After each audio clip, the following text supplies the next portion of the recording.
I wonder at this level, you sold the Corcoran Group, right? But now you have the TV personality. You're helping entrepreneurs. Which one has been more fulfilling, right? Building your own brand or helping other people now build their brand and help fulfill their dreams? Honestly, it's the same business. What I did is I identified raw talent and no sales experience, usually moms coming back to the workforce for the first time. How do you evaluate? Is there such a word as evaluate or evaluate? We'll use it. Whatever.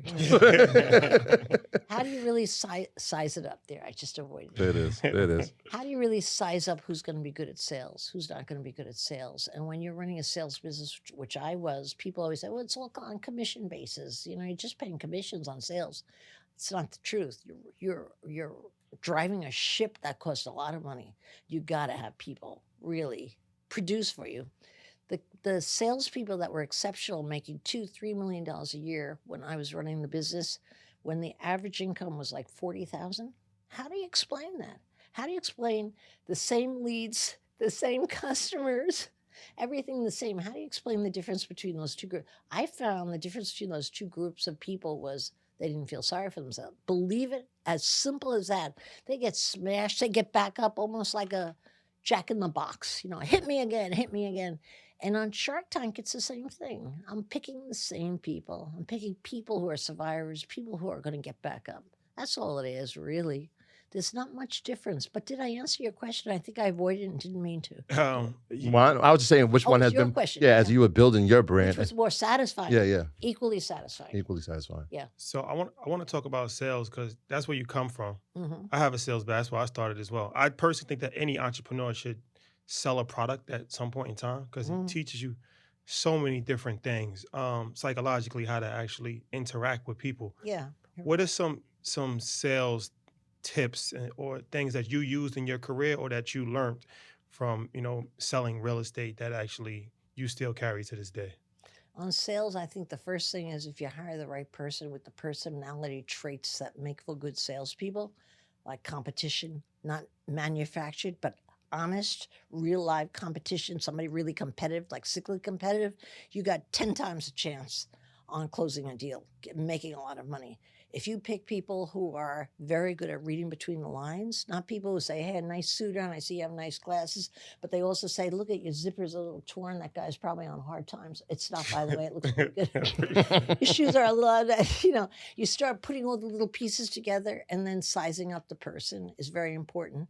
Very important in sales is when a customer tells you they really want to have black and white, they really want to have green and red. You just don't believe the customer. Customers are liars. Buyers are liars. I mean, they don't mean to be, but they don't really know what they want. If a customer came to me, any of my salespeople, and wanted a beautiful, money's no object, I want a beautiful penthouse with a terrace, he might be happy with a beautiful library with a fireplace. Whoever saw that coming, or a townhouse instead, or whatever. I think you have to realize you have to read people well and you have to pursue and test them. I had a great gimmick that I taught all my salespeople to do when I was building the Corcoran Group. I used to say, when you get a customer from out of town, get them to sign a blank check and get them to let you show them the best apartments within the next 2 days and then show them everything. And you know why that was important? Because I used to say to my customers, listen, do not buy an apartment. If you fall in love with something in the next 2 days, do not even consider buying that apartment. You're not ready. You have to educate yourself. You have to see everything. I'm telling you, by the first day, they were begging me at home at night, can I please buy it? Can I please buy it? I think if you are truly interested in the customer you're serving and really push it forward, I think they feel it and they trust you. And in the end, the real thing with sales is trust. Am I going to buy a thing from you if I don't trust you? You don't have a shot in hell, right? Yeah, Correct, I trust you more than you for some reason today. There you go.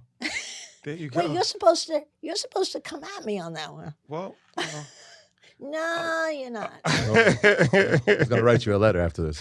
Email. I'm going to send an email. You're going to serve me papers for ruining your reputation. For sure. I'd like to have a rebuttal, please. Yes. One of the things you said that is so true about being an entrepreneur is being agile, right? We can do things that the big dogs can't because Definitely. there's a lot of less risk there. But for entrepreneurs, there is a reward risk ratio, right, or risk reward ratio. How do you manage that and encourage people to say take the risk, right? Because it was always like, hey, we're not that far from zero. We can go back to that, right? Yeah. Like you said in your story, I can go back to being a waitress. A lot of people don't have that mental fortitude saying I can go back. It's like, I got to do this now, or if it doesn't work, I don't know what happens. How do you manage people in that space? It's difficult because so much of that comes from how you were raised. What I had the advantage of is my parents had 10 children. We hardly lived hand to mouth in New Jersey. But my mother's attitude and my father's attitude is something will work out. And it always did work out. Bubsy, the grocery store, funded our groceries for 6 months when my dad lost his job. Something always worked out. On our standard of living, we never felt poor because of my attitude of my parents was, don't worry about it, it'll work out. We were hoping it worked out, but you didn't have that burden as a kid. But I think I didn't really answer your question. Could you tell me the root of it again? I was saying the risk reward ratio, right? When being an believe in entrepreneur. that. Okay, I yeah. don't believe in that. The risk reward ratio holds you back. I think there's something about committing to something, anything, 100%, that gets the whole universe on your side. I really do believe that. You commit 100%. If there's any doubt, you don't really put it all out. It's kind of like a kid in school, who's on a team. If he doesn't really put it out because he's worried about getting injured, even 5% chance, he's not going to be the best player. You just have to say something else will work out, something else will work out. But that takes confidence. And also, I think I got that myself, and I've seen in salespeople that are phenomenal with taking risks and don't really care if they win or lose. They pretty much got that from their parents. In a way, I felt I cheated my way to the top in that one, You have a community, online Patreon community. I love them. They're my people. My peeps. The word is the peeps. They're my peeps. That's why I said, yeah, my peeps. So tell us about that and what made you want to do that? More for efficiency. Not the right answer, I'm sure. But I get so many great young people looking for advice. Everybody needs advice, right? And I just couldn't handle it. I did as best I could. Then I decided everybody's asking me for the same advice. Everybody's running over the same obstacles, cash flow problems, hiring the wrong person, how do you fire people? All the same stuff keeps coming up. So I said, I'm going to collect all these people together and call it Barber in Your Pocket. Any questions you have, I'm here, I'll answer your questions. So we do public forums, we do questions and answers, we do collaborations. But when you have that point in your business where you feel crises, or sometimes you don't even know you're in crises and I have to wake you up and tell you, guess what, you have a problem. This gives me a platform where I can help a lot of people all at once. And who's mostly on the platform? 90%, well, maybe 80% women. And I find that women, probably because I'm a woman, I would imagine that's a big piece of it, I guess.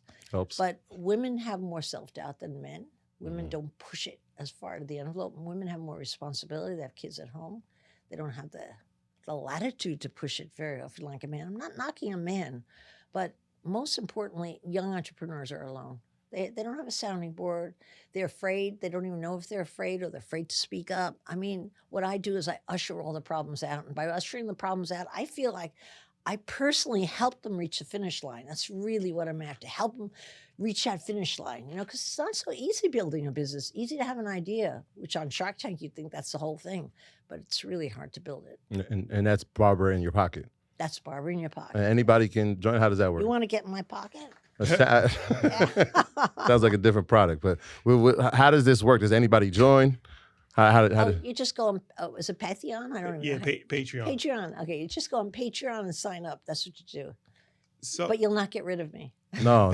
So That's a warning. So you started your career as a realtor. Yes. The New York Times did a whole article about the National Realtor Association. Yes. And they got a lot of lawsuits, but it's interesting because I think the majority of realtors are women. Yes, of course. Right? But not businesses owned, but worked by women. Right. Yeah. But most of the money is still in the hands of men. Definitely. Women have a lot of challenges in that industry. And it was a very interesting expose that they did as far I as... wish I had read that. Oh, yeah, you got to No, I check it didn't out. read it. They talked about sexual assault. They talked about... Wow. I haven't seen that on my watch Yeah, at all. a lot of different things. So, what's your thoughts as far as an industry that's dominated by women but still not really controlled by women when it comes to realtors? Well, I take exception to an industry that's worked by women, worked to the bone by women, owned by men. And I don't know what the numbers are. Maybe the article said, I would guess 70%, maybe or more, of the businesses are owned by men.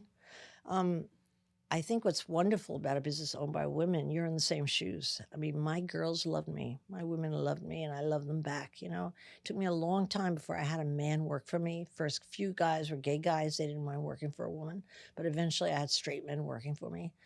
But it's tough. But in another way, it's good for women because so many women that go into real estate haven't had a career before, left it 20 years ago when the kids were young, and they really don't feel well equipped to do something for a living. And many of them come into the field and make a lot of money and enjoy it. And they can wrap their family around the hours. It's more flexible than most jobs. Not like they're going to be a banker working 9 to 5. They can't see their kids. They go on the school trip. They see them at lunch. They're in and out, in and out. So it's a great business for women. But little by little, it's going to turn into a women's own business, I think. You said something very important. You said, my women love me. And when you're talking about the group, you said they love me. You said they love to go on retreats. As you're approaching entrepreneurs and you're signing deals with them, how important is the atmosphere, work atmosphere, when you're talking to them? Because you can have a great business, but if people don't want to come for it, if they don't believe in it, you're not going to get the best out of them. How do you approach that when you're looking at a new business? I think I approached it exactly how I did building the Corcoran Group. What I did better at the Corcoran Group, in addition to marketing, which I was very good at, if I could brag about it, what I did is I made sure people had fun. I spent more money on having fun than I spent on advertising. And most people would laugh at us and think it was pissing away. That's my favorite word today, right? Yeah. Not throwing away money. You got to edit that out a little. Make my family happy. But most people don't realize really the importance of having fun. You have people laugh together. You plan crazy things where they dress nutsy, they drink too much, they come up with ideas, and they become a creative force. I used to try to really get creative ideas from my people unsuccessfully until the third year when I realized one time I gave this ridiculous party where everybody was drunk. Everybody had an idea, and that was a wake-up call. And you know what else I found out? I found out that the people that were at the party, the top salespeople that hate each other's guts, because in real estate, whoever your top agents are don't like each other, they became bar buddies. Mm. And all of a sudden I realized, my God, the secret to building camaraderie and a tight team is having a lot of fun. So all I did was borrow from that experience of building the business, which would have never been built. I mean, we had the most ridiculous things: come to work in your pajamas, ride an elephant, anything I could think of. People, Into work. dress as nuns for the party, dress in 1940s, cross dress. I mean, the things I had happening, people said, that's ridiculous, it's ridiculous. They laughed all the way. And they left all the way home. And I built a giant team of fun-loving people. And I do the same thing on Shark Tank. All my entrepreneurs get together on my entrepreneur retreats. Why? It's not necessary. It's an expense. They have busy businesses to run, but they cross-fertilize. They help each other. They exchange ideas. I've even had a couple of years back, I had my entrepreneurs switch jobs with each other, run each other's companies for 2 days. Boy, was that a learning experience. But what I'm really trying to build there is the fun and the camaraderie in a family, because to your direct point, that's so much. It's 50% of the success of a business. And when a business isn't successful, they're not having fun. I guarantee you they're having no fun. And most large businesses have mandated programs, supposedly fun, which is a Christmas party where you wear your best suit and your toast. That's not fun. Fun is like bizarre. Children like fun. And that's key to building a business. It's everything.